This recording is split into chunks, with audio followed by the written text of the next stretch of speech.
for the one. Sure thing.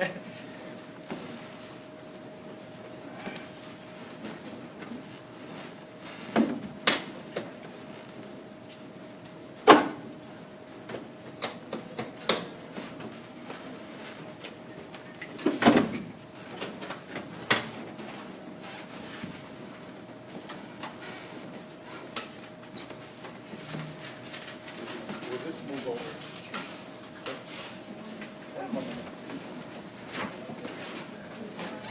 Can I move the whole screen over? This podium?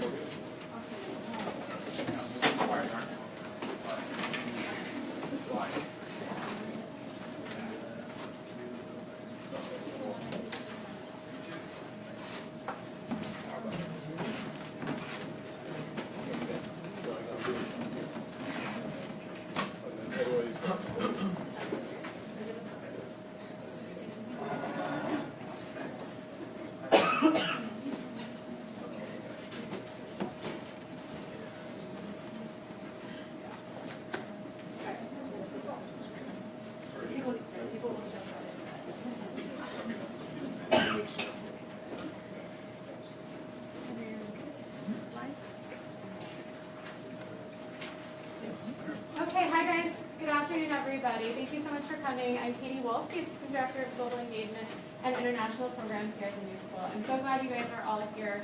You're here for a really valuable session.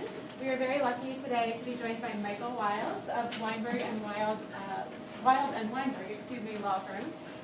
Some of you may remember Michael from previous sessions on post-graduation, post-OPT immigration options. But there was so much interest in the O visa that Michael has kindly agreed to come back and do this session, today's session, just on the O visa. So I think you'll find a lot of really helpful information. We will have plenty of time for questions. And without further ado, I'll turn it over to Michael. Thank you so much for being here. Pleasure. Thank you. Hi, everybody. And special hello to people in the world of Facebook. We're being videotaped. Just to get a quick sense before we go what countries we're from, feel free to call them out. I saw there was somebody from India, from Korea, Germany, Norway, Mexico, Australia. How's the wall look, by the way? What else? Israel. What else? Russia. Philippines. Finland. Taiwan. Finland. Any Australians in the house? Excellent. One. Any from Chile or Singapore? Okay, I can skip certain things. Good. Anyway, welcome everybody. This is the first time that I'm giving this PowerPoint presentation, so you'll forgive me if I read from the script a little more, and hopefully this works out to your advantage. For those of you in the world of Facebook, feel free to send in your questions, and please raise your hand while the lecture is going on. If you have questions, somebody else has the question, and if I think it relevant, I'm going to incorporate it and go forward. Yeah. This is not a general lecture on OPT, on CPT, on the general responsibilities that you have on F1s. I come here about 4 times a year, and I give those kind of general counsel advice. We also have e-visas and H-1Bs and a lot of other opportunities for many of the countrymen and folk here, and you have to look at that. Just a brief word, if I may, on my background. I'm a Cardozo law professor on 5th Avenue and 12th Street, where I teach a business immigration law class. I met that young lady, my wife, Amy Wiles. In my father's class, he taught the class there for 33 years. We have a practice that my father started in 1958. It's on 53rd and Madison. I'm 52 years old. We're paying rent in that building for 52 years. If you look in the back of the brochure, there's a wonderful picture of my father. He was John Lennon's lawyer when they were trying to deport the famous Beatle from the United States. He just wrote a book about the case. He took on the Nixon administration. In many ways, we are poised our practice for decades, literally in meeting business needs and challenging those and so forth. I have the privilege right now of being Mrs. Trump's immigration lawyer and a host of other very interesting clients, particularly in the O visa world, and I'll talk about some of the stories that I think would be relevant. Just a brief word, if I can. I'll go over fees and consultations and the kinds of expectation you should have in the field, and particularly in our firm.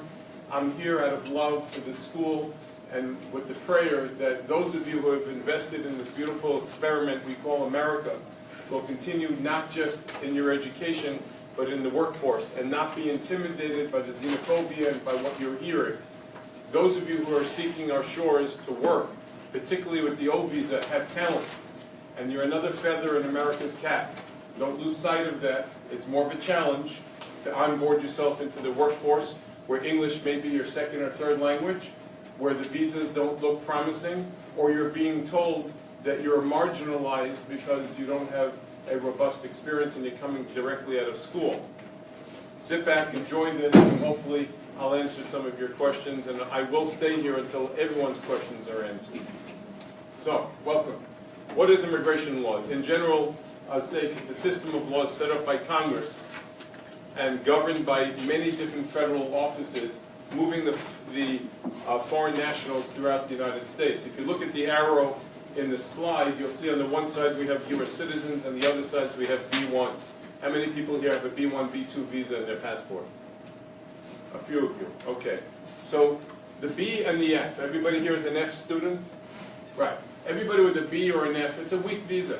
A B1, B2 can go to Disney World or do a business meeting. It's actually a great visa to pivot to if you don't get a job, if you've run out of OPT, if your 60-day grace period is not there, and you want to wind down.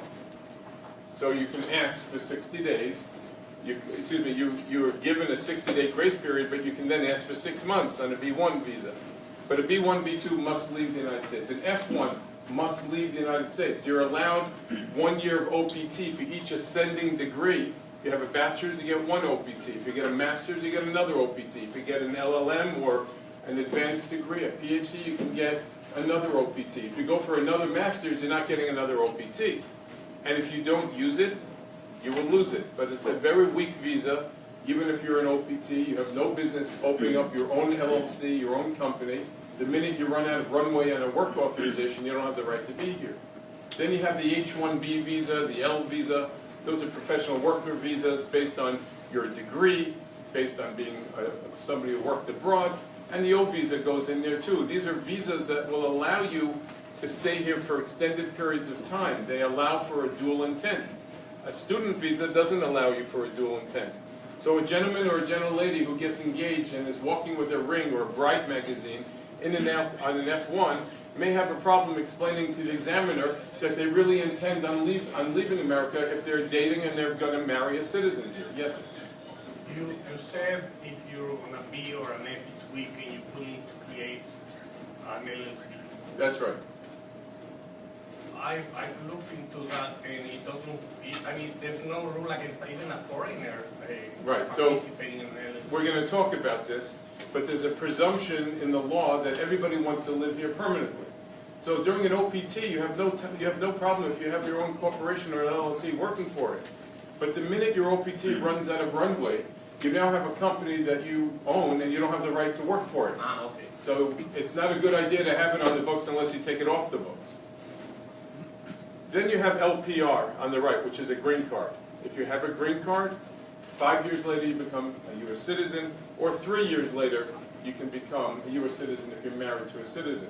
But those visas in the middle, the H, the E, the L, the O, the acronym HELLO, those visas give you a dual intent. That gives you more runway not only to be here temporarily, but to apply for a green card. And today we're going to focus on that visa. Just a word generally for those who've not been familiar.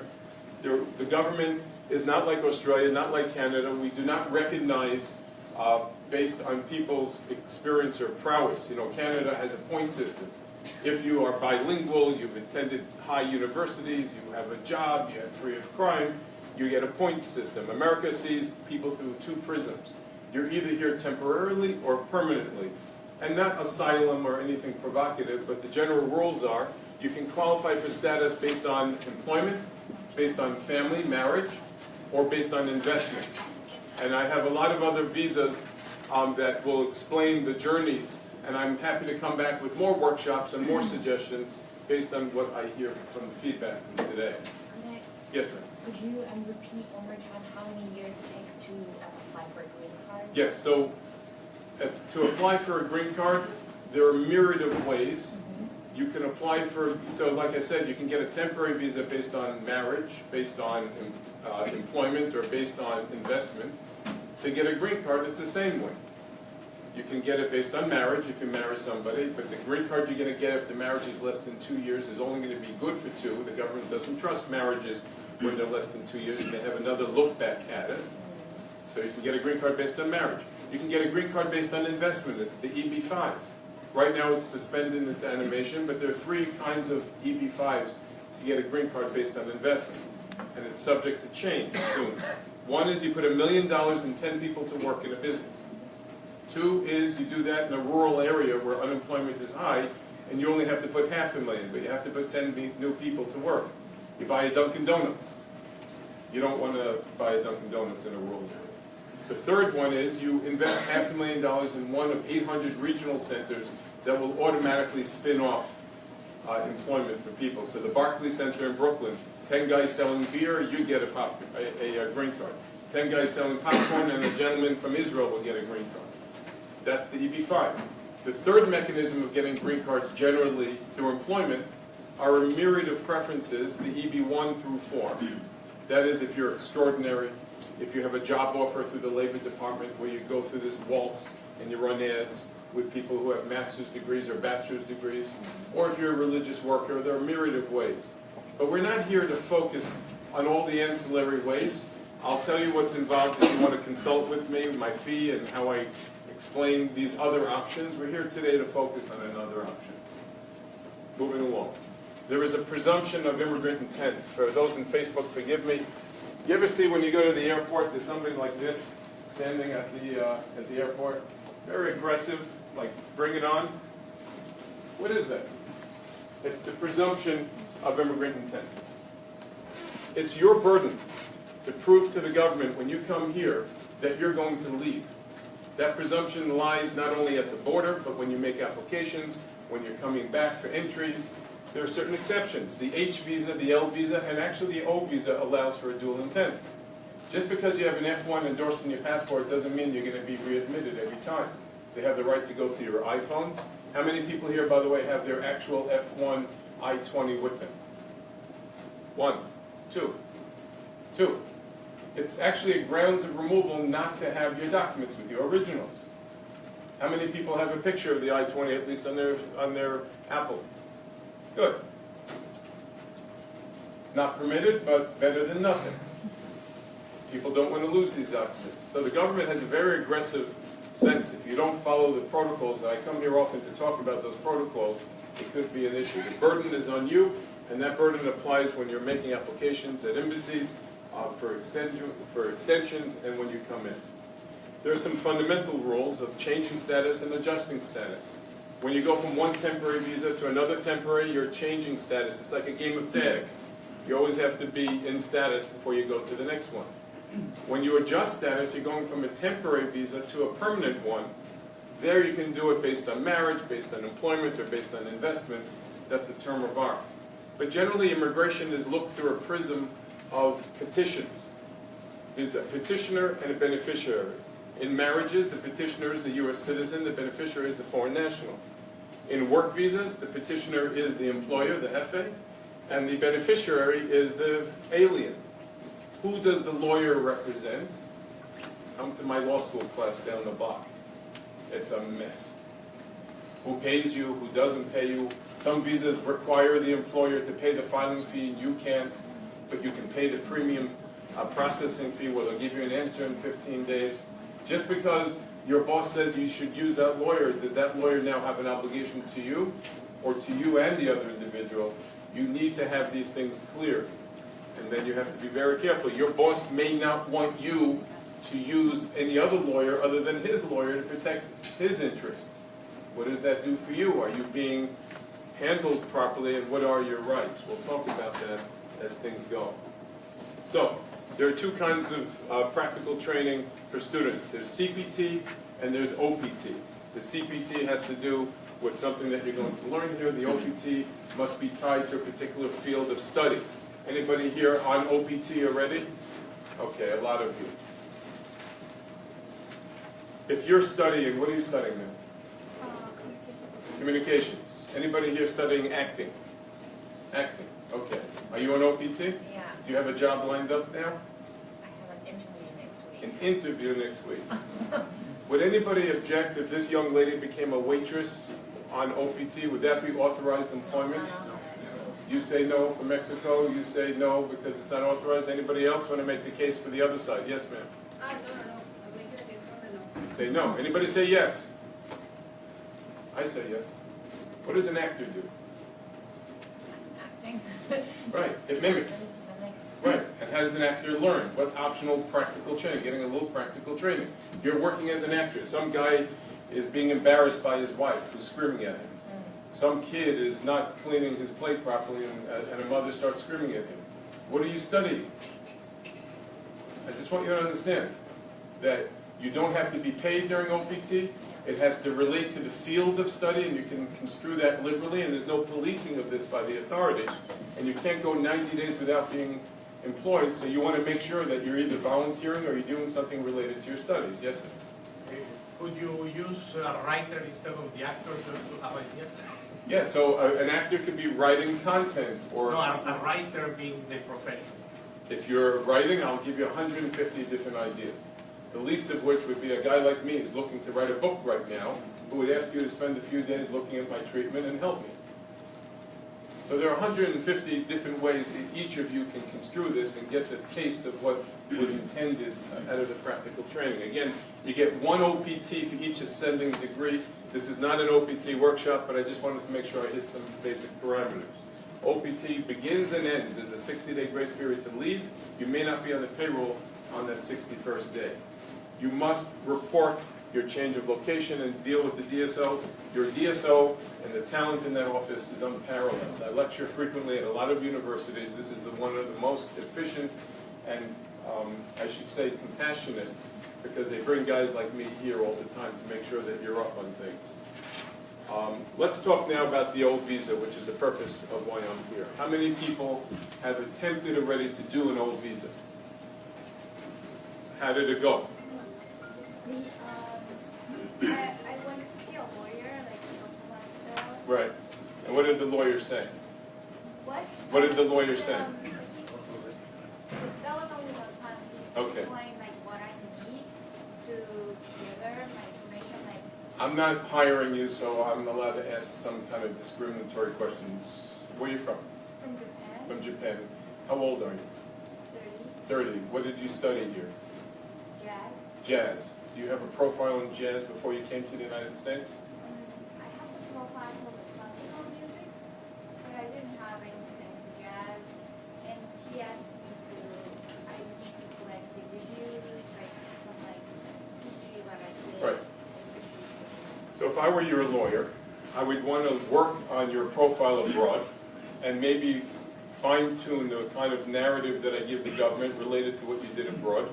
And I would then marginalize the academic experience that you had here. We have a cosmetologist from Mexico who worked handsomely throughout Mexico and had private showings and VIP clients and invented her own makeup and had a huge profile. When she came to school in the United States to learn the science of a certain color, and we applied for an O knowing very well she's a good candidate, the government issued what's called an RFE, a request for further evidence, and challenged that she's just a kid right out of school. How many people here are under 30 years old? So you're all kids out of school. You understand? When you present to change your status from an F1 to an O, the eyeglasses that the government's looking at is a kid from school. Now, Justin Bieber is how old now? 23. Sad that you know that, I'm sorry. Oh, okay, fine. But he was an O visa when he was 14. I should say my daughter is Mrs. Bieber, but thank God she grew out of that stage. He's been an O visa since he's a teenager. So there's no metric out there, but we're going to now delve in to just, are you, aren't you, how to figure it out. When is the lawyer doing it right, when are they doing it wrong, and what should you be doing? Yes, ma'am. About your profile abroad, so would that, because I am very young, I'm 26, so my experience with acting in Germany, I had experience, I was playing in theaters, but it was youth theater. Right, does so that count, we'll or- talk about that. We're going to Yeah. talk about amateurs and youth and all kinds of other things. What I'm going to do now is I'm going to ask people not to ask questions, not to offend you, but to make sure that you get more content, because I generally answer these questions and I pose more thoughtful questions after. Not that it wasn't thoughtful, but listen. O-visas are available for aliens of extraordinary ability in the arts, science, business, education, and athletics who have achieved national or international acclaim. Our office handled Giselle's, Bunchin's O-visa. I represent Pele, who said John George, Boy George. I mean, you name it. We've had the good fortune through the years to literally, if you give a piece of paper in and you say Pele, you'll get an O-visa within an hour. Okay, you have to be rock stars in your space.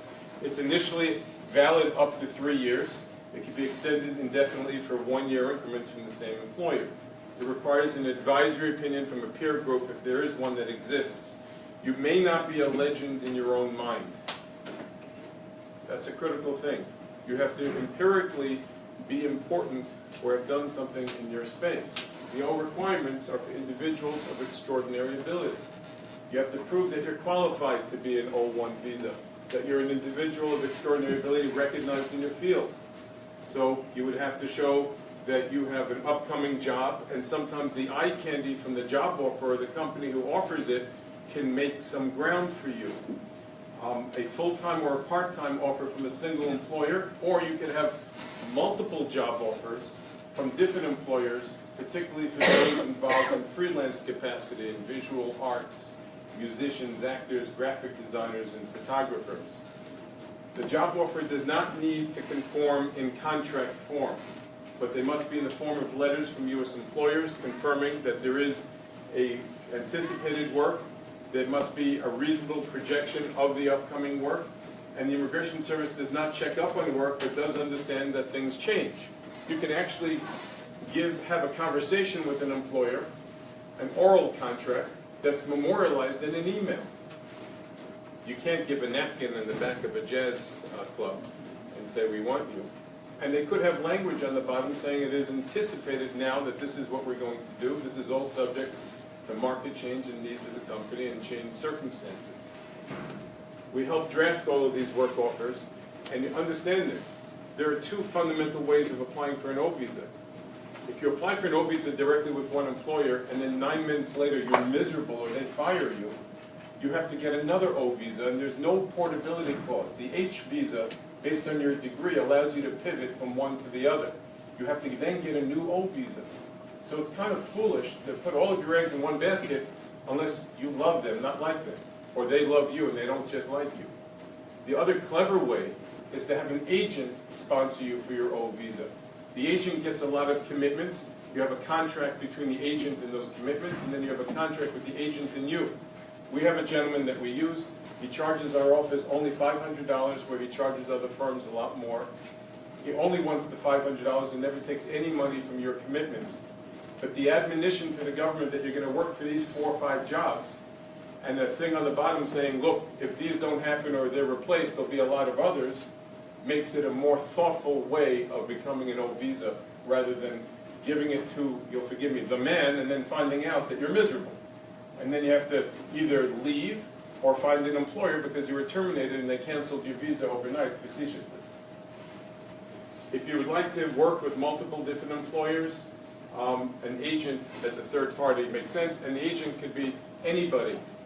This gentleman happens to be battle tested where they challenged him. I've used him for the former chief rabbi of London. I've used him for tattoo artists. I've used him for rock stars, and I've used him for visual artists, producers, and filmmakers, and so forth. So you are best to find somebody. Be careful you don't put yourself in the hands of somebody also that has another agenda. Just because they're an agent, you might want to have your agent contracted on the side, but your immigration agent is a different person. In order to prove that you're qualified, you must provide documentation that you've won major awards, a Grammy, an Oscar, or you have to demonstrate at least 3 of the following categories that we typically ask our clients for evidence to prove it. So first, we want to see a person's CV and a detailed work history. It doesn't pay for you to walk into a law firm without the documentation already laid out. 2, press, reviews, media coverage about the individual, featured on published online originals and so forth. 3, awards. You want to provide individual awards and evidence. Where is the award issued? We handled for years when Mr. Trump owned the Miss Universe, all the Miss Universe, the O visas and the green cards for the winners. Well, there's the Miss World, the Miss International, there's the other competitions of other countries. Just because you got a substantial award in your space doesn't mean that that award is substantial in the big picture. We need to understand three-dimensionally the status of the award. If you've lectured at conferences, shown exhibits, if you have tear sheets, magazines, or evidence of high compensation, somebody who sells a painting or a piece of ceramic or is bidded out for long jobs or expensive monies for 1 week, for 1 day, comparatively to other people, we can develop that. We generally want 5 to 10 letters in our O visa presentation that we give to the government. And we get Wikipedia pages about the letter writers. And I have to tell you, it's literally a work of art. When I hire people in my office, I don't take for typos, I don't take for mistakes, and they're literally pieces of art. They're this thick sometimes when they go in with exhibits. We draw the narrative sometimes through the employer or sometimes through our own letter to the government saying this person is the best. How do we know? Look at Exhibit A, where this person says this person is the best bagel to a cream cheese. How do they know? Look at Exhibit B, the Wikipedia page of Exhibit A, where they say they're the salmon, they're the lox. They should know. Ralph Lauren wrote a letter for a fit model for us. I literally tore the letter up because Ralph Lauren doesn't write 3 pages, let alone read 3 pages. I wanted 3 paragraphs with a big blue pen. Ralph, Billy Joel wrote a letter for a pianist, and Bill Cosby before he had some challenges for comedians. You take the most famous person in your space that you believe in. It could be a professor, it could be somebody who's written or who's authored in your field, and it could be another rock star or another O visa holder. And then we look at all of that content. Timing issues. So the timing is very critical. We do our cases very quickly. If I don't know if a person has what it takes to do an O, I generally charge an assessment fee, and that assessment fee is then credited to the case. If you're not an O, at least you haven't gone too far. If you are an O, I want to spend some time. If there are weak spots, I assess the weak spots, because if we make the application, we can always withdraw it if the weak spots aren't surmounted or if other weak spots present. A typical case takes about a month to prepare and file. I've done them in days. We have rock stars who have to fill up Madison Square Garden, where if you call up premium, they give it to you in 15 days. You can actually premium the premium if there's an urgency to it. Once filed with immigration, it generally takes 4 months to be approved. But if you give the government $1,225, you get it in 15 calendar days. 15 calendar days. That fee can be paid by you or by the sponsor. You then have to obtain a visa at a consulate or an embassy abroad. After your O is approved, you must schedule an appointment at the embassy abroad in order to apply for the actual visa to be endorsed in your passport. After that, you cannot enter without the visa in your passport. If you change your employer, if you're fired, if you're terminated, you get a new O domestically, you don't have to go back to the embassy. You can use the old O from another agency or sponsor if necessary. So that's the structure. You do a consultation with a lawyer, they sit down, they do an assessment right there and then, and I have 19 people in my office that touch O visas, and I pair up 3 people. You'll deal with me, another lawyer and a paralegal, or sometimes 2 paralegals, or sometimes 2 lawyers. Every vocation, every area, we have experts, and if it's new territory, I'm more excited. I sometimes put on more people, because I want people multiply working on different parts of the case, so we put it all together and it goes. O2 visas. O2 are for supporting artists. They're given to individuals who provide essential support to an O1. So a backup musician or a singer. We represented in Russia an Evgeny Kissin, a pianist. His mother was his wardrobe stylist. You can bring in other family members and business people so long as it's suitable. And if you don't have a very good O1 case, but you have some achievements at home, it might be better or closer reaching fruit for you to apply for an O2 and hook your wagon to another O1. Work on your profile with that O1 and then eventually pair off on your own O1. An O3, by the way, is the dependent of an O1 if you marry. Great thing over here, by the way, marriage. I'm a big fan of it, a 26-year veteran with this young lady. Marry the right person for the right reasons, not the wrong person for the right papers. Be very careful. If you marry somebody to get them an O3 just because they're a friend or a roommate, you're committing an act of fraud. The government doesn't police these things, but you shouldn't do it. And come for a consultation, and I'll tell you some crazy stories why you shouldn't do it. So, backup musicians, studio managers, supporting cast members, crew people, technical people. We've done O visas for lighting directors, O2 for the electrical engineers. You must be able to document and prove the prior work with the O visa person, and the O2 process is unique and essential skills that are not readily available. You're only allowed to work in America as long as the O1 is working in America, so if the O1 goes and marries or gets a green card, the O2 is El Scrudo Grande, so you have to be very careful that you're walking in cadence with the O1. O3 is for dependents, spouses, minor children, and the O1 visa holder. They can apply for O3, which allows them to live in the U.S. but does not give permission. The O3 can apply directly at a U.S. embassy or consulate once their spouse has been approved. So now you've got a little bit of a dose of the O1. You can start asking questions as I talk, because I wanted you to have a little sense of the content. Yes, ma'am? Can we apply for an O1 when you're not in the country? Yes. Sometimes what we do, what is your name? Vithi. Vithi. Sometimes what we do is we don't want you to change your status from the F1 OPT to an O1 where it's visually there that you're a student. So you go home to India, and then you make the application there. Or we say, go home to India for 3 months, 4 months, 5 months, and we want you to hit this in social media. We want you to, what are you studying, if I may ask? Fashion design. Fashion design. So maybe we want you to be profiled in India, and we don't want them to mention that you're recently from a school. How old are you, if I may ask?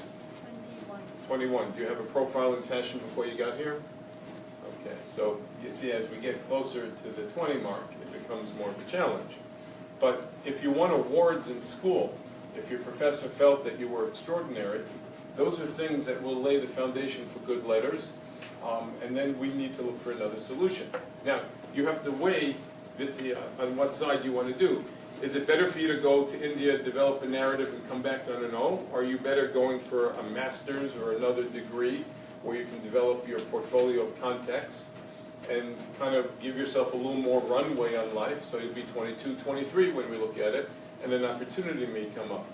And there are also a whole host of other visas to look at that you may want to explore that are better stopgaps than going to school if you can't afford tuition or if you don't want to go back to school. So the O visa should not be dissuading you, and it shouldn't be looked upon in a vacuum. It's a visa to aspire to and to work towards, and it may take some time. Yes, sir? I'm already graduated from an MFA. You're 21 also? 63. 63, beautiful. My history is not in creative writing, which Okay. is what I'm doing. It's in computer science, which allowed me the money to do the writing. Beautiful. But I've been working a novel for years, but you know, working a novel doesn't show, you know, until you publish it, which I could, you know, there's some. I have 63 years of runway to look at your resume and your accomplishments. And if you're in the world of computers, and now you're in the world of writing, they're not foreign to one another. And the real question is, are you going to merge the two? And one of the things we have to be super sensitive here is a mixed brand. When I have a model and an actress that come in to see me, one person, but she only has traction as a model and she aspires to be an actress, I tell a client, you can't do both. We can put in the application that there will be some acting and some visuals and talking parts and things like that, but I go to the stronger position that the individual has. So don't be so dissuaded. And there may be significant accomplishments, and more importantly, where you end up going here or what you achieve. If you find somebody who wants somebody more thoughtful, a writer, the way I see a writer, and we're becoming experts in many vantage points in what it is that you're studying, is given greater content and judgment and dexterity based on a life's experience. And a computer is a skilled tool to, you know, what does a person do? They're sitting all day and they're expressing themselves. You're probably more in touch with your ability to communicate and organize sentences and thoughts than most people, because you're sitting on one of the damn machines putting it in for the last 30, 40 years. So there's a lot that we can look at. And just because you spent a lot of time in something doesn't mean that it's not related, but we have to be careful. It's a slippery slope that we don't have with a mixed brand. Yes, ma'am? Can you elaborate a little bit more on the difference on what an agent is? Are you finding an Sure. agent and What are you studying? I'm in design and technology, so I do like software product design. Great. Software product design in the world of fashion? No, nothing fashion related. Like Nothing. working at like Google. Google. For example. Not actually working at Google. Cool. You know what I mean? So, you know, if you get a job in Google, then Google will sponsor you to do an O visa if you have the talent and their lawyers feel that you merit it. But the minute you realize that this is not for you because it's too far from home or the job isn't what it's meritorious, you then can't take your O visa with Google and move to another company. So it's great that Google will do an O visa for you, but it's bad if you're miserable or if you lose your job if Google wants to terminate you. The good news is that a company that's prominent in your space like Google could actually help you get an O visa. We had a photographer that was terrific. When Woody Allen said to us that we want her to be the photographer on our set, she became extraordinary. Woody Allen's eye candy brought her over the top. So I look at that way. Now imagine if you had an agent and Google was just one job that you had. This beautiful school wanted you to help teach students. Another company wanted you to put together an app or to do a software program. You were going to be speaking at some conferences where they were going to pay you. You now get an agent, and that agent then presents the 3, 4 jobs, and you still have the benefit of Google's eye candy, you have the benefit of all these different jobs, and then all of a sudden, you have the agent who presents, and that agent then makes the application on your behalf. Now mind you, there are certain companies, we've had experience, Facebook does not want agents, they want direct O's. It's smart. They don't want to have an issue. There are certain actors or people in the science of film where the studios want to make sure that they have a direct O. Quickly, they can put you on TV or on payroll while they pivot and do another O. To answer your question more specifically, how do you find an agent? Be very careful who you use, because that person controls the narrative and your next 3 years with the government. And this is all public information, but a lot of the more prominent clients that we have love the gentleman that we use as an Israeli guy downtown. And they don't mind doing 3 years with him and then a year at a time until they get green cards. Because there's no drama. Everything is about no drama. You'll forgive me, whether it's who you marry or who you work for or work with, because you're trying to avoid drama. There's enough drama in being in a country dealing with this very aggressive administration and trying to navigate an economy that's still repairing itself. Yes, ma'am? So how do you get an employer to give you a job offer when your visa status is not Good. clarified? So I had that more in the workshop for the H visa. And it's a very difficult kind of challenge if you think about it. Everybody wants OPT employment, correct? Why? Otherwise, they'll take it away. No, I know you want OPT, but why do employers prefer OPT students? They can get easily rid of them. They can pay you less. And what? Rid of them. Getting rid of They them. can get rid of them. Okay, so in other words, there's a beginning and an end. Yeah. And they can pay you less. They just have to pay you minimum wage. What's minimum wage now?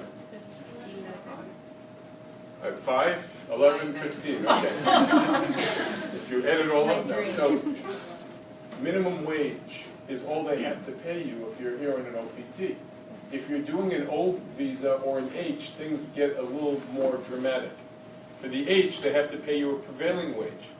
The prevailing wage for a lawyer right now is over $80,000. So if I want to hire a lawyer on an H-1B in my office, I have to make sure it's a part-time lawyer if I want to pay less, and that they only act on a part-time, bless you, on a part-time basis within my office. An O visa doesn't have prevailing wage requirements, but it's got an inherent problem, and that is, you can't be extraordinary in your space and you're being paid $9. forget the hourly rate.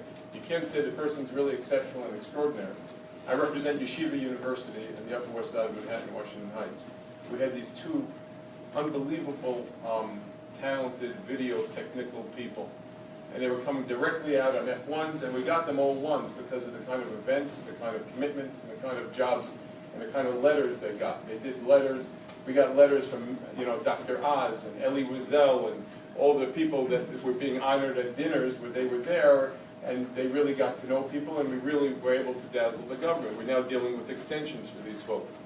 So you'll know basically the parameters of this. You can't say that you're going to be an O visa and paid $14,000 a year.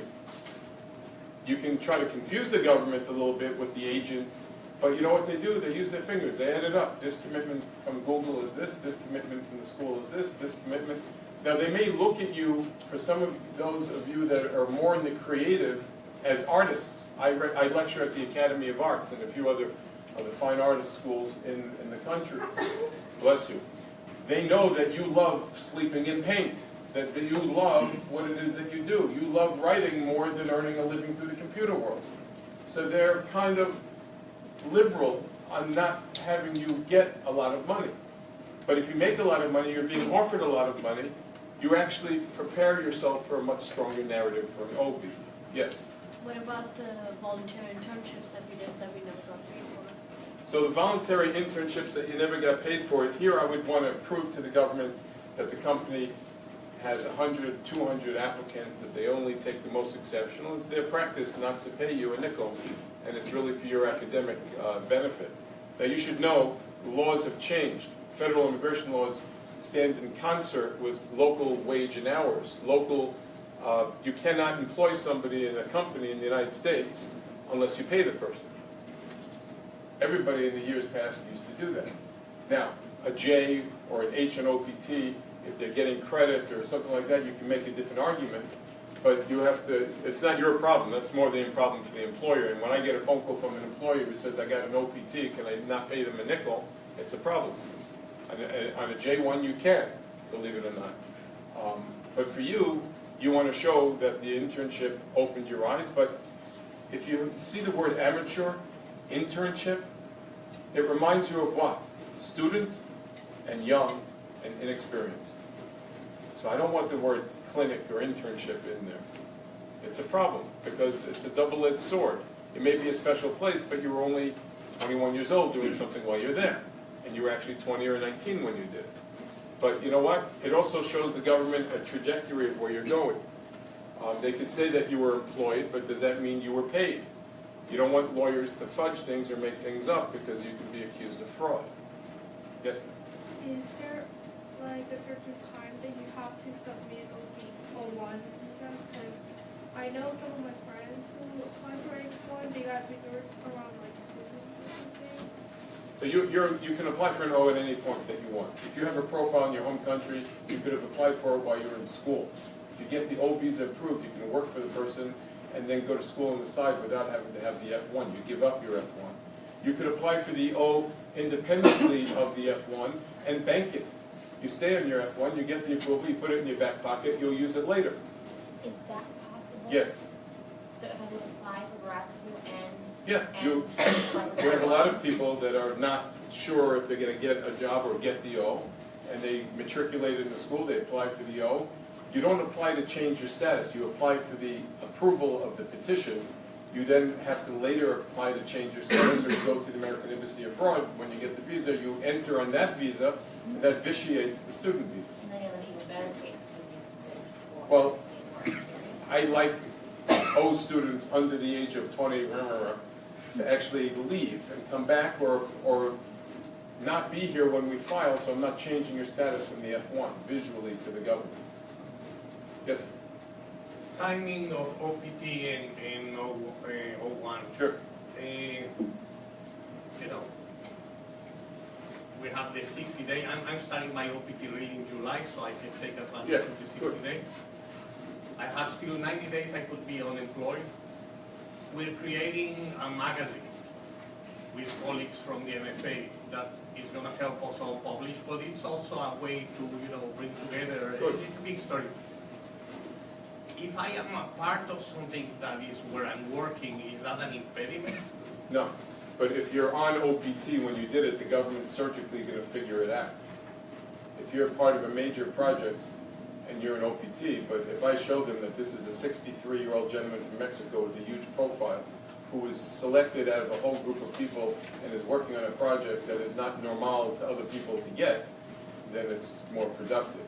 Now, a word on timing. You can apply for an O visa anytime you feel it's necessary or you want to. You could apply within the 60-day grace period after your OPT has run. You just have to be off the payroll of the company. You can change your status and be here even if your OPT has run out during that 60-day grace period. A lot of students, unfortunately, wake up last minute and they come to see us during that 60-day grace period. Our fees are reflective of the effort, and the pillows I have to give my staff if they have to stay overnight. Michael, we have a follow-up question on Facebook Yes. to that issue of timelines. If somebody applies for an H-1B and is unsuccessful, is there a waiting time period that they have to wait before applying for an O-1? No. If a person applies for an H-1B and they're not chosen by the lottery, you can apply for an O-1. You're not allowed to have two visas at the same time. Mind you, you're allowed to have multiple of the same visa at the same time. You can have two H-1Bs. One job could be full-time, one job could be part-time. But you can't have an H and an O. You can have multiple O's. You can have an agency O. You can have an agency O with a directed O. Google can do an O for you, and then on the side you can have permission to have an agent set you up with 5, 6 other private gigs. There are 150 different ways to do this. The most industrious risk takers in our nation are immigrants. By the way, you get O visas, you get green cards, you become citizens, you're now citizens. That's the path you travail. Not only are you a person that starts and onboards into the workforce from this great institution, but you'll become a citizen and then you'll employ other people in the future. That's a smart immigration system. And believe you me, whatever you read and know about, I handled Mr. Trump's immigration work for many years. He is a big user of the old visas. And people have gone into the system, and we want to take the world's talent. Does it make sense to anybody in this room for students to come here, pay tuition to this institution, and then go back home where America hasn't benefited from it? Now, if you're going to compete with Americans, I can understand the politics of it. But if you're adding into the shades of gray, or if you're doing things that will employ Americans or make other areas greater, then it is a very good visa to secure if you're eligible for it. So we're going to just hold a few questions, literally write it down or make a note. I'm just going to go forward with a little more content. Okay, how do you build a portfolio? You have articles, you have events, you have things that you've been involved in. It's always helpful to have press articles that discuss you and your work specifically. If you have a magazine and you're on the cover and the whole magazine is about your subject, you're an O. I mean, I'm not going to say you're an O, but hey, it looks like an O. But the government also knows that social media makes it easy to print and to go online. And keep in mind that the circulation and the reputation of the publication and the website matters. We represented Craig David, a pop star in the UK, Sarah Brightman, an extraordinary singer, Israeli pop singers. We did a gentleman recently, a P visa. There's another P visa. Amy, what was the gentleman's name? We just before the Madison Square. Shlomo Artzi. Yeah, so these are extraordinary, iconic talent. So you can do the talent and then the whole band. So, you know, Andrew Lloyd Webber was doing a show, Jesus Christ Superstar. We did Jesus, the main actor, as 01, and we had 99 apostles or all the supporting cast. They always wanted a good Jewish lawyer to handle it. Always helpful to have this. Reach out to PR agents if that's an option available to you. There are a few people that I like and I refer my clients to that aren't expensive. Put together some of the recent press. It could really boost your portfolio and strengthen your qualifications. Now, how do you build a portfolio of testimonials? Understand it's different. There's some kind of empirical nature. The amount of hits that some of our talent have on YouTube can be used to show the government the metric of what they're involved in. As you think about the materials that help, reach out to prominent individuals in your field that have worked with, come into contact, who can give very detailed testimonials. And we don't want to hear that you have a lovely personality and a lot of promise one day. That's not helpful. Your personality and the fact that we think you're going to be big one day means that you're not there. We often use these detailed testimonials to confirm high remuneration, lead roles that you played in distinguished projects or for distinguished organizations, and your reputation and the impact of your work. Do not fret because you're only 21 and you don't have any work experience that you can't achieve this. You have to kind of delve into it. A lot of people consult with us because this is where they want to get to. How do I get there based on what I'm doing? Letters alone are not sufficient to demonstrate your qualifications. They can be proven to be very helpful and important in establishing them. So I like clients coming to us to have an O1 folder for yourself as you complete projects, positions that you don't have to think back on and begin collecting letters and from people also. You don't want to have the letter O visa written in a letter, but you want to have the names and phone numbers and emails of other people. It builds a foundation, and if it's possible to take photos with captions and emails and screenshots, and when selfies go viral or you're out in the world that you're operating in, and there are conferences in your space, and there are iconic people in your space, you want to develop a relationship. Awards can be helpful in demonstrating in many industries that you have talent. We recommend taking advantage of these opportunities to compete, to go online, and keep a record of the award reputation and selection that would be helpful also. A brief word again about having a mixed brand. If you're interested in two things, you got to pick the stronger thing. And it's also an interesting experience. We've carved out some specialties that you wouldn't think would be normal. So we have a gentleman where we did an O visa from Israel who was an expert in the kosher food industry. So we did an O visa for him. He had worked at some very prominent companies in the US and in Israel before. And we didn't know whether or not we could succeed and do the EB1, which is the Extraordinary Ability Green Card. Because, yes, he makes a lot of money, but, you know, food is food. Is he really one of the top people in the food industry? So what I did was I carved out the kosher food industry. And the company that had hired him had a big profile, bigger than most in other areas, and they're now endeavoring to go into that space. So with some surgical precision, you might be able to get a green card for somebody by establishing a new space, particularly for those of you who are involved in cybersecurity and new cutting-edge technology and methods, or companies that are really selling product or miles ahead of their competition. And if you're critical to their message and you get identification in the magazines and the papers or significant placement on projects, you want to build that portfolio, but you want to avoid, again, a mixed brand in two different places. So, how do you get started? If you have something that's coming out and launching, do it on the launch. Strike when the iron is hot. Don't wait too long to seek out counsel, and it's important to file an O petition while the press and awards are still fairly recent. You don't want to be a grandma or a bubby and you were Miss Universe 40 years ago. You understand? Yes? What's exactly recent? What? It's recent is relative to what you are involved in. I'll tell you why. We represent now a Miss Ireland from the Miss World competition. So it doesn't matter that she placed second, third in Miss International competitions or other groups. What matters is she won the award. So within the same decade of having that award, she should be able to get a green card. Now, is the Miss World the same as Miss Universe, Miss International, and all? That's my job to kind of figure it out. I have to see what other projects, where she's a brand ambassador and on television and all the other things that she has that other models or telecommunication experts wouldn't get. So, how do we assess whether or not you're an O? Quite honestly, it's like this, seeing which way the winds blow. I trust my instinct. And I trust my instinct, bless you, in many ways by bringing other talent into the room with me. And I'll walk you through the mechanics of a consultation. We often complete an assessment for individuals who are not sure, and it involves having you collect all the materials that I spoke out, your work history, reputation, and we evaluate those materials either while you're there, before you get there, or after you leave, highlighting some of the areas that you need to improve, or areas that we don't understand and we need you to explain to us. It's important to keep in mind that if you're able to provide materials for the assessment, it paves the way for a much quicker and smoother filing. And I'll walk you through in broad strokes.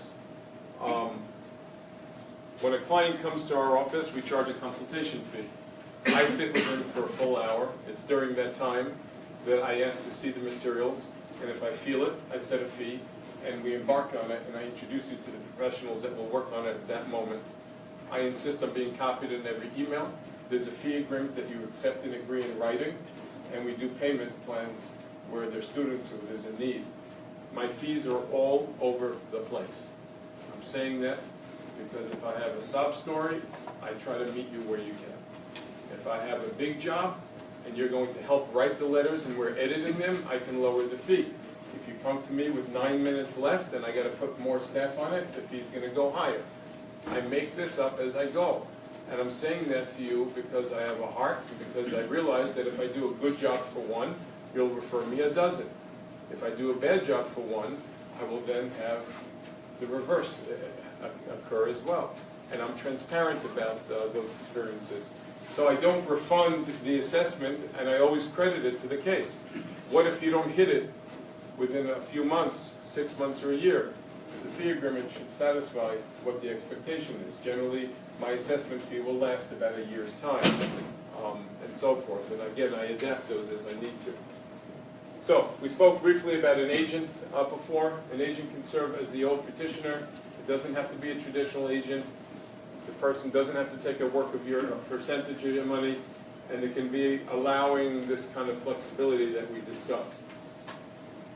That concludes the general rules of the game on the old visa. I'm going to turn a little bit now to green cards, but before I do, I just want to see if there are more questions on the O. Yes, ma'am.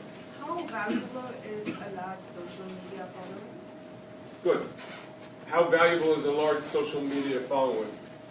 Well, there's a lawyer that committed a crime in my office that had over 5,000 or 10,000 followers on Facebook in the law firm that he set up on the own. He was siphoning cases from our office and sending them there. The government is very smart. The people who deal with the O visas and the EB-1s, the extraordinary ability, will know if something is legitimate or not. If you have 5,000, 10,000, 100,000, a million followers, it's a good nugget, but it's not enough to establish your prowess. It's the content, it's your awards, it's the space you occupy. There were 3 young girls from Australia that had some kind of car skit that they did, where they would sing certain songs, acting, and they had gone viral, 25 million hits. They had gone on the Today Show, they had made their rounds. They were going to be offered jobs from telecommunications doing commercials. There, the metric of how many millions of hits they had helped, because they weren't famous before they got into the car. But it's only one element. Yes. We have a couple questions from Facebook. The first one is, must I have a formal full-time or part-time job offer before applying for an O visa? You must. And the second question is, can I apply for an H-1B and an O-1 visa at the same time during my OPT grace period? Very good question. I like doing one and not both. You don't want to confuse the government. What is this person? Are they a student? Are they extraordinary? Or are they a professional worker? Generally, you can be all three, and you can be a female and a daughter and a granddaughter, but you know the government's got so much patience, and it's the same party, and it's all electronic. You should pace yourself, and that's the analysis that an attorney should make. Are you a stronger O than you are an H? If so, sometimes what I like to do is throw in the O first, so you don't have to worry about the lottery for the H. If you file for an O and you're not accepted, and we withdraw the O, then you do an H, but it's a crapshoot if you're going to get selected because it's a lottery. On the other hand, you have a company that plays part of the metric here. They may not want to sponsor you. They may say, you got to do this on your own. That means you're going to have to find an agent and get a letter of commitment from them. And the agent's going to sponsor you for the O. Or they may say, we don't want to pay you so much. And that negates an H1 if the financial numbers don't mesh properly. So generally you do one and then you do the other if it doesn't work. Which one comes first really turns on the person's credentials. About employment, a lot of people say, come back to me when you have your visa or whatever visa is. So would you recommend getting an email about that like there is gonna be future employment, but it's only with the visa. All right, so I couldn't hear other than every other sentence. So you're saying, what about an employer who says, go get a visa and come back to me and then I'll give you a job? Yeah, a lot of people are A saying lot of that. people, yeah, that doesn't work in America, unfortunately. You cannot get a job, you can't get a visa to work generically for anybody.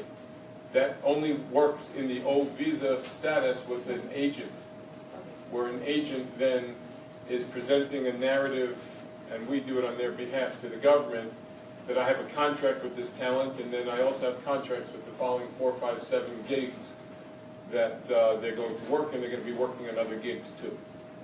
You cannot work on your own. The only time you can do that is if you are an OPT, it's related to your field, or you have a green card. Yes, ma'am. So what about if you want to start your own company? Is that possible on your own? Yes, but you probably best to have, if you start your own company, you need to have a lot of other employees, and you have somebody in the company sponsor you. There are questions now in the H and the O as to whether or not you have an ownership interest in the company, and it's worse for one and better for the other. But it really depends. The government is not going to give a visa if the company opened up 9 minutes ago. You need brick and mortar. You can't, they have Google Maps, so if the address for the company is a residential building, it's going to get denied. So you have to be very smart. That's a case where you may want to have an agent introduce you rather than your own company, or get the company established. I can't see a robust company being established on OPT strong enough to have enough employees to pass muster. The agency is set up for that kind of adaptability. Yes, ma'am.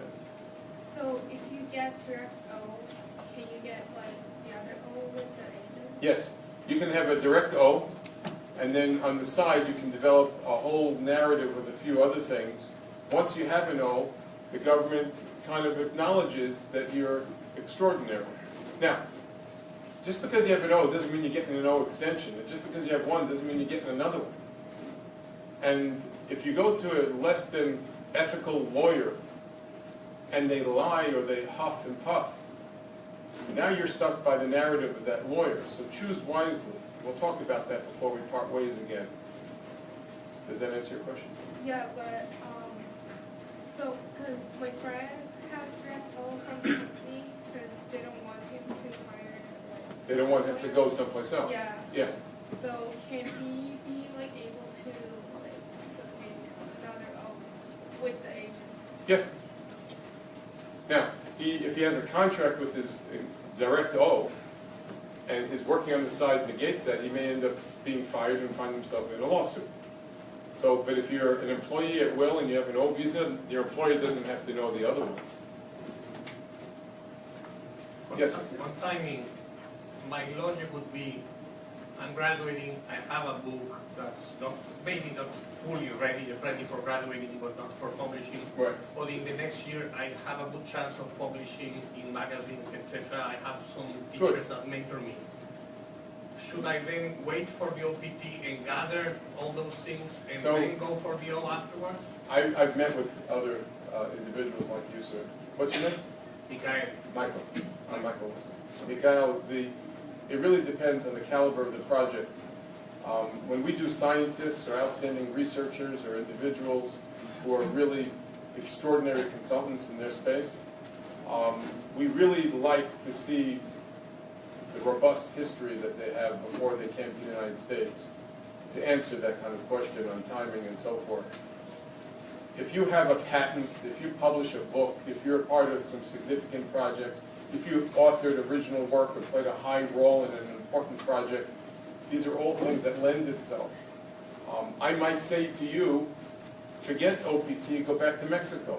Or you know what, use OPT, set up a lot of projects that are not related whatsoever to the government drawing the narrative that this is during your student, and then have them released outside of the United States, or hold off on the release of some of these until after your OPT is up, go home to Mexico for 25 minutes, then we'll apply for the O while you're there.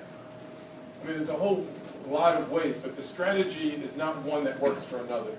It really depends, and we have these sessions all the time. I have a little O1 visa group in my office where I have a client I'm sitting with or somebody calls up, and then we're all We have offices in New York, New Jersey, Miami, and by appointment only in Los Angeles. And I have people all over working, one person in Denver, you know, in other words, debating whether or not we should apply it now, tell the client to travel, and so forth.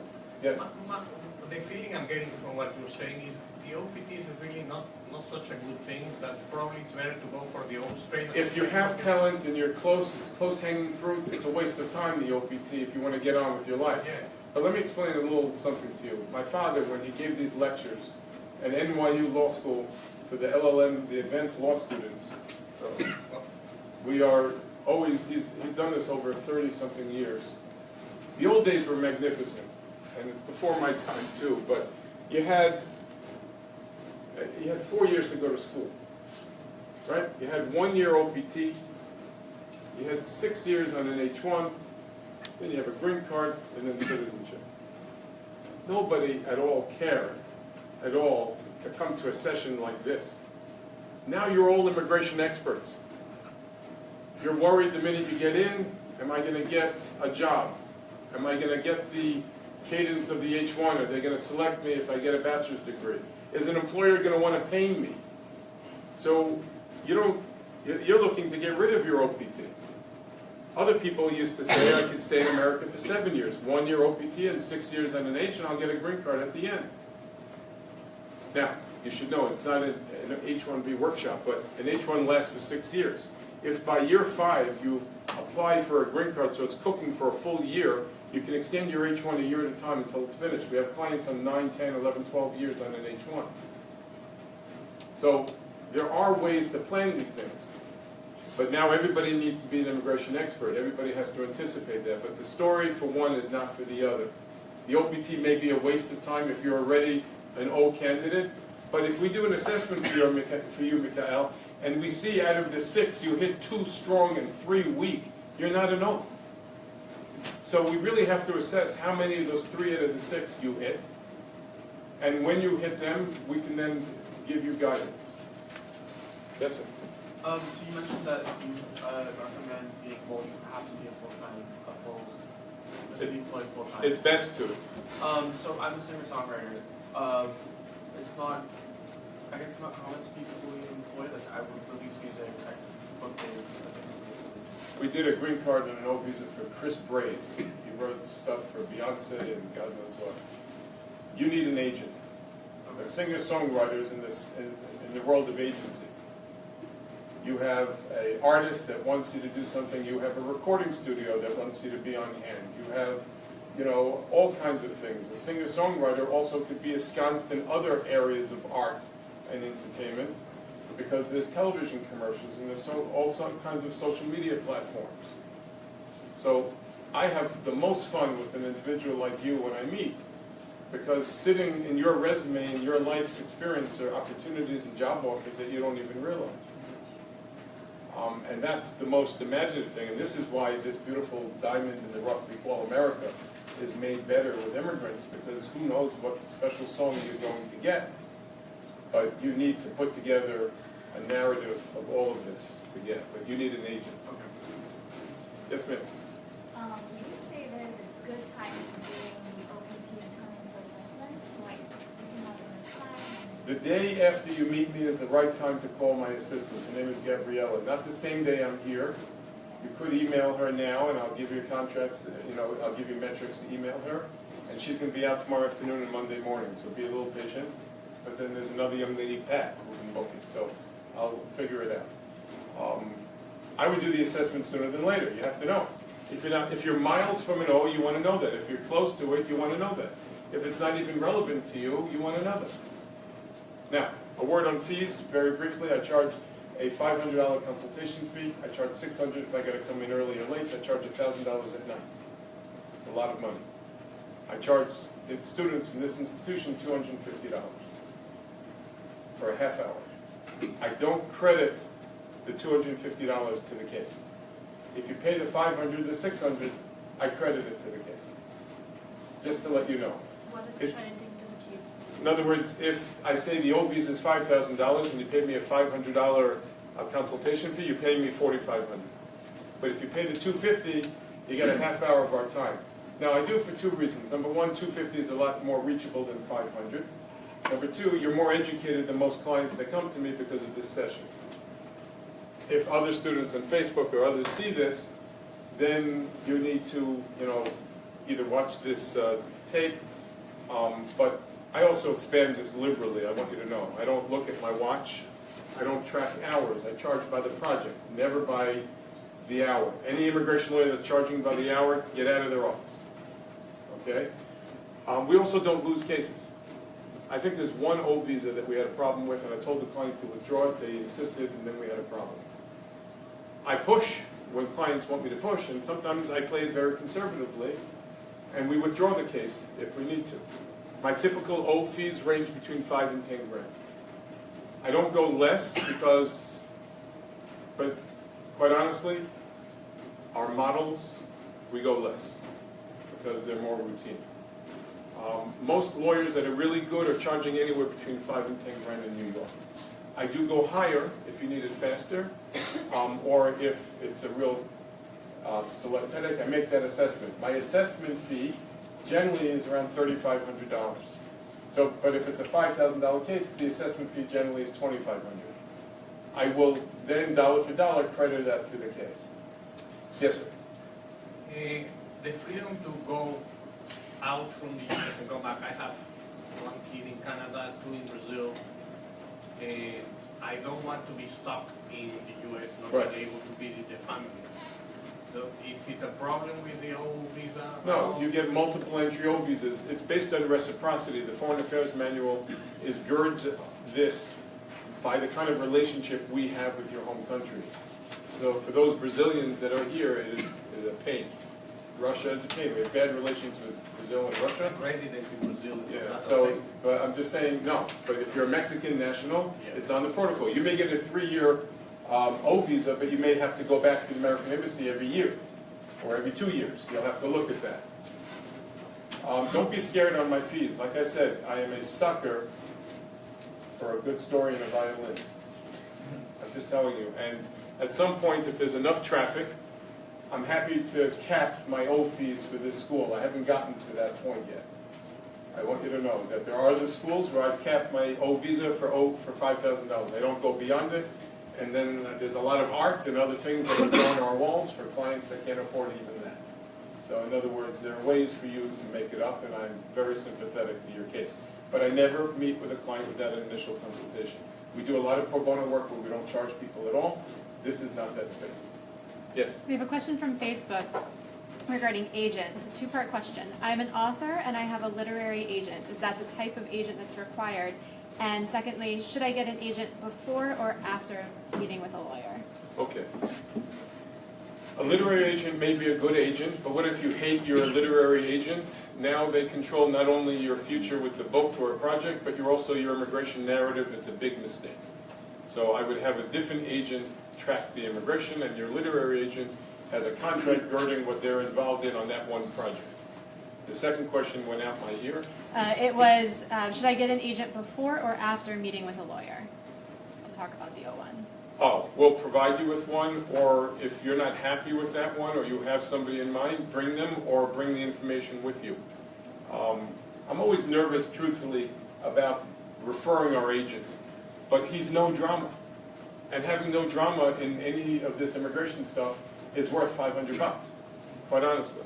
Now, if you want to give the privilege to a relative or other people and things like that, I can understand that. It's not necessary, but we'll have that discussion in the office. 500 per month? No, 500 fee for the 3 years. Oh. And then if you want to use him for 1-year extensions, it's another 500 for each year. If you want to find somebody else for the next 3 years, you can do that too. Hang on to your questions. Let me just move on a little bit. You want to get a green card. You have this O visa, you have this H visa, you have this E visa. There are family preferences, there are petitions filed by sponsors, there are major investments, as we said, and you can get them more provocatively with asylum or other things. One question, when I get a green card, do I have to stay with that employer? For the O visa, you have to. Once you get a green card, there's no more slavery in this country. Since the 13th Amendment was abolished, you're allowed to leave. If a person has never worked for the employer, the application can be filed with evidence that the employee has the intention. So there's some prospective applications. You have an O visa, there are 2 balls that we're bouncing. This is the O visa, right?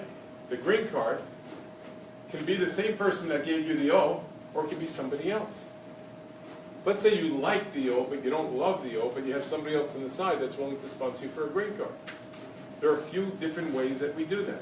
We're very imaginative. By the way, for the young lady who's 21 from India who's saying, oh shit, I'm not an O.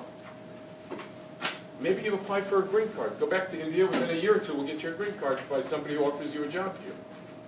That's why you need to do a consultation, where there are ways for us to kind of pivot, because each person has a different narrative and each country has different quotas that backdrop. There is no statutory period of time that connotes how long you have to stay with an employer, but they can fire you or you can quit. But you have to contemplate legitimately all the time that the green card case is coping. Again, the green card, its first preference is the EB-1. Because you got an O visa, the government has acknowledged that you're outstanding. Are you extraordinary? So for the O visa, generally it's 3 out of 6. For the green card, you have to hit 3 out of 10. And even if you hit 3 out of 10, there's the totality of circumstance. It's modeled off their famous case called Kazarian. So it's the Kazarian standard. That's where a lot of our clients die on the vine. Yes, you hit 3 out of 10 and you hit them strong, but in the totality of the circumstances, there are just way too many of you out there. How many photographers here? 1. So we have photographers that are making 60 grand, we have photographers that are making $2 million. So if you're making $2 million compared to other people in the industry, that's high remuneration, that's 1. Have you published your own book? Are you identified with projects? Are people buying your stuff? In other words, now you might be better off becoming an O2 to an O1 and then developing your narrative and getting your name on major photos and projects and exhibitions and so forth. EB2 and 3 have to do with the Labor Department. It's a bit of a waltz that employers run ads looking for an American, and we show requirements and prevailing wage determination is made and so forth. And we show the government that you're not taking a job from an American. A case can die on the vine if the requirements are restrictive or if other people are found. EB4 has to do with special immigrants, religious workers, domestic abuse. God forbid you're in a bad marriage with the wrong person. There's a way to get the right paper out of it independently. And the EB5, as I said, you can buy a green card in America with the right kind of money. You can't rob a bank. We have to show the government that the money came from legitimate sources and that you understand and you're risking the money either in the regional center or in the new enterprise as I described. The extraordinary ability can self-petition themselves. This is great. You get an O visa with somebody at a time when you believe that you are really the shit in your space and we will confirm it. You then can do an extraordinary ability petition. That Kazarian standard again has to be met. A perm is not the haircut. That has to do with the Labor Department case, running the ads. There's a protocol that you go through, and we're very fluid with that. Once you have a green card, you're eligible to apply for U.S. citizenship. 3 years after you have a green card if it's based on marriage, 5 years if it's based on employment.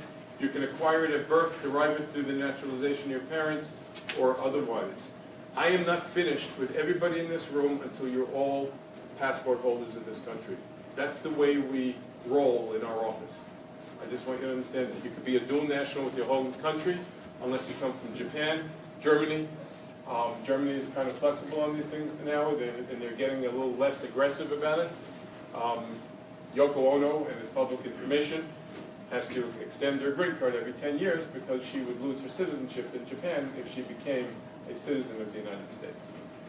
Becoming a dual national is smart. You can vote. Please vote.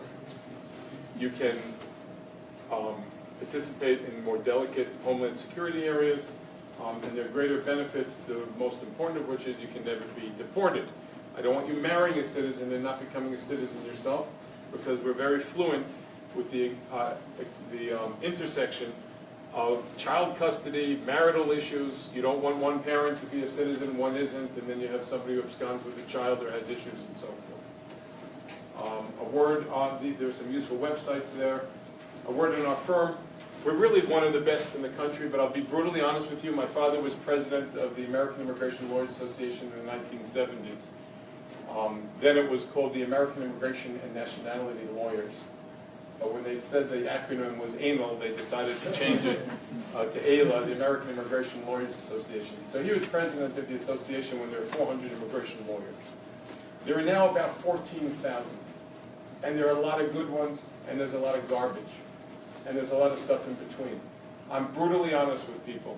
First, I will compete on all fees. I'd rather have something than nothing, and you'd rather have Madison Avenue than Main Street. Third, be very careful that you have a person with a good name. If they're a solo practitioner, they can't find, mind, and grind out the product all at the same time. You want a firm that has the flexibility, the adaptability, and the honesty to tell you if you're going to succeed or not. Emails, phone calls are returned. We do everything in written contract, and we don't take money unless we earn it. There are some hidden fees, just being honest with you. They're all written into our fee agreement. If the government challenges your case and they want a list of documents, we're not going to charge you. But if we have to put more pen to paper, sometimes we hold surgically some of the information you give us because it's a lot of the same. We hold it in case they issue a request for further evidence, and we may charge you a modest fee to respond to the government's challenge. And I can negotiate all of those things in advance. We're proactive on your compliance. Just because you get the visa doesn't mean that there isn't a path for you to get a green card, that you have to be in touch, you have to understand the travels and the tribulations of dealing with consulates and I-9s and other things. We're very sensitive to that. We educate our clients. You never pay another consultation fee after the first one. It's absorbed into the fee if it's the higher number, and you never pay another one. Once you're a client of our office, we'll meet with you after the process to discuss green card, citizenship, and all of that again.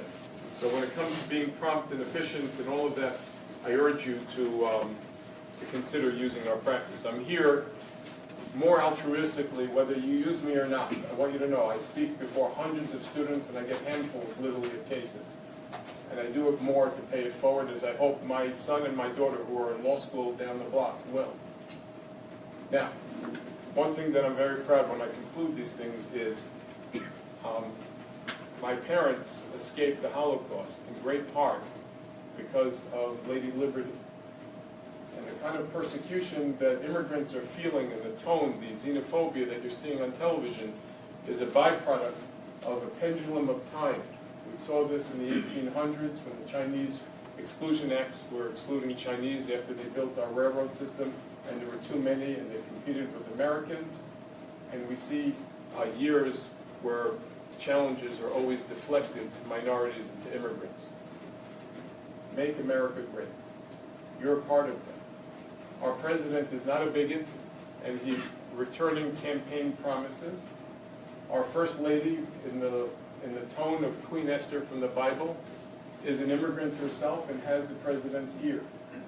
And I believe in my heart that eventually this man is in the middle, and they'll get rid of some bad guys and they'll make some things stronger. But talent will be recognized. And that's in many ways how I believe he aspired and became president of our nation.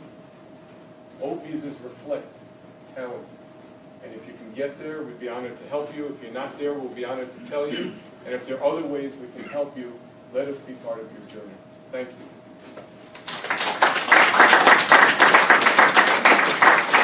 I'm not going, but if you have to go, you can go. Are there other questions? Yes, sir. What if the person is DACA and they apply for one? So if you're DACA, you can't change your status or adjust your status unless you married and you took a trip out and were here legally and had a proper entry. So the answer is a DACA cannot change to BNO. So as it is 4 o'clock, I'm just going to end on that, but Michael has kindly agreed to stay here, so if you have additional questions, please do come up and feel free to ask him. Thank you so much for coming and for joining us online today, and thanks again, Michael. Is it recorded so we can? Yes, if you go on the it's on ISSS Facebook, right? Facebook page, you'll see a recording of this session. Yep. So if it's about